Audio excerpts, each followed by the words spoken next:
Welcome. In this video, we will talk about the refinement. What do we call a refinement? When we have a higher time frame supply or demand zone, we want to check if we can make that zone smaller in the lower time frames. We will use two types of refinements, the 4-hour to the 50-minute and the 50-minute to the 5-minute. The 50-minute chart or the 50-minute time frame is moving in a downtrend, creating a series of lower lows and lower highs. This means we will have supply zones. Let's say the upside candle of this movement created the inefficient move to the downside and the breakout structure.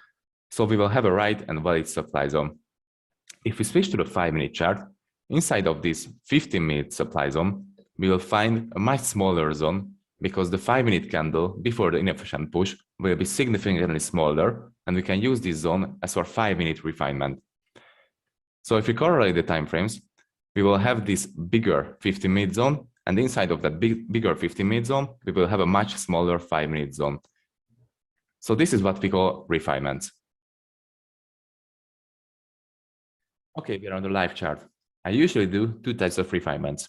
The first one is the 4-hour zone refinement on the 15-minute, and the second one is the 50-minute refinement on the 5-minute. But if I refine the 4-hour zone on the 15-minute, I just keep it that way, and I won't refine it again on the 5-minute. So I only refine those 50-minute zones on the 5-minute, which were not refined from a 4-hour zone. Okay, as you can see, currently we are on the 50-minute chart, and I will show the 50-minute to the 5-minute refinement first. Price was moving in an uptrend here, creating a series of higher highs and higher lows. After this, price changed character to the downside with these two inefficient candles. So we have the first POI on the 50-minute, this one, because this is the less recent candle before the inefficient push and the change of character. So I mark this zone out. If I switch to the 5-minute chart, you will see that inside of this 50-minute POI, this big box, we will have a much smaller box, this one, because the inefficient push on the 5-minute started from this candle. So we almost halve the size of this zone. With these refinements, you can have much smaller zones, and you'll have a more precise area of the possible turning points or target points. So if you were in long trades, for example, from here, you will target this area, this 5-minute refinement, and not the 15-minute, and you will have a higher risk-reward ratio. And if you are waiting for a turning point, you will aim for this 5-minute refinement and not on the 15-minute, because you know that inside of the 15-minute POI, you will have a smaller 5-minute POI, and you will wait for a reverse point on this 5-minute POI. This is the power of the refinements. Let's see this on the 4-hour to the 15-minute chart refinement.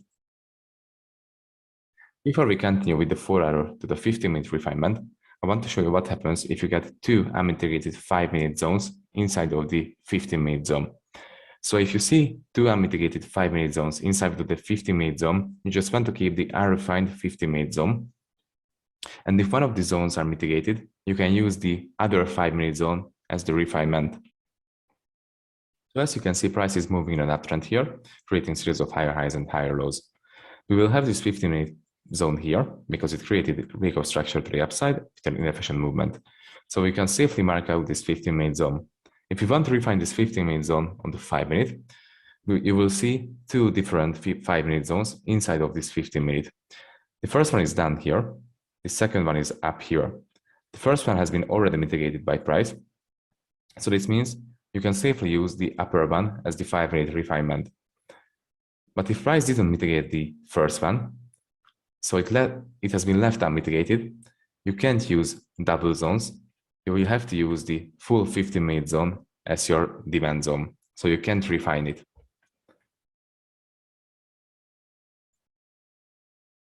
Okay, let's see the 4-hour to the 15-minute chart refinement on the live charts. You can also apply the double zone rule on this one. So let's see an example.